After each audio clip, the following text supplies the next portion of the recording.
على فكره، حوار القناه اللي انا قلت لكم عليها اللي انا عملتها، القناه ديت حلاوتها ان مفيش اي حد هيعرف التاني كاعضاء. مفيش اي حد هيعرف التاني. مش انتوا بتشوفوني كل فتره بنزل على على الجروب بقول لكم يا جدعان الراجل دوت مثلا دخل عكس اختنا وعايزين نعمل فيه ابلاغ والحاجات دي.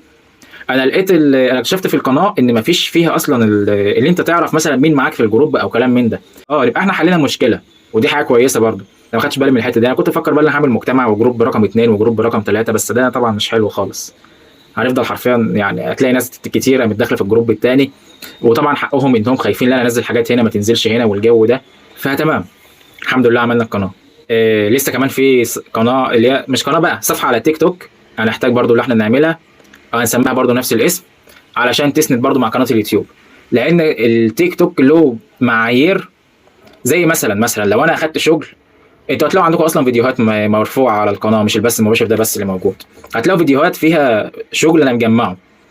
الشغل ده لو انا نزلته على تيك توك ما بينفعش، يقول لك ده مخالف للارشادات والسياسات المجتمعيه وحاجات شبه كده يعني. فالحاجات دي بقى تسند بعضها.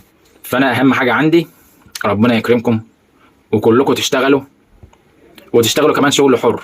مش تبقوا مقيدين عند ناس وتصحى من نومك 5 الفجر علشان تجري وتلحق المواصلات وتجري في الشارع وتوصل متأخر يتخصم منك او يبقى معمول لك بصمة عشان يذلوك. يا جدعان انتوا اغلى من كده بكتير. انتوا اغلى من كده بكتير والله.